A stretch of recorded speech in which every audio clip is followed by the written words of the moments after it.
আসুন একটা বাক্য দিয়ে একটা ইংরেজি প্রিপজিশন শিখে নেই। Who is calling to me? আমাকে কে ডাকছে?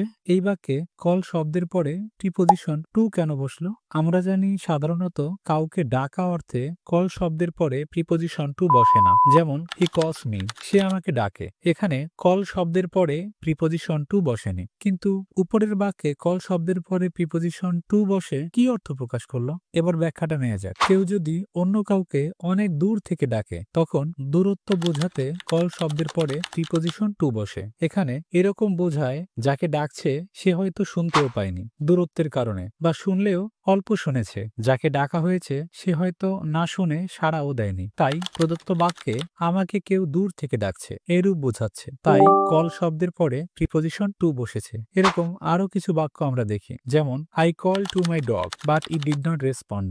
আমি আমার কুকুরটিকে ডেকেছিলাম কিন্তু এটি সাড়া দেয়নি। তার মানে হচ্ছে হয়তো এতটা দূর থেকে ডেকেছি যা কুকুরটি শুনতেও পায়নি। এরকম আরো একটি বাক্য, he was calling to his friend from the balcony. সে তার বন্ধুকে ব্যালকনি থেকে ডাকছিল। এখানেও তার বন্ধু হয়তো খেয়ালও করেনি যে তাকে কেউ ডাকছে। ভিডিওটি যদি ভালো লাগে তাহলে লাইক, শেয়ার এবং কমেন্ট করুন।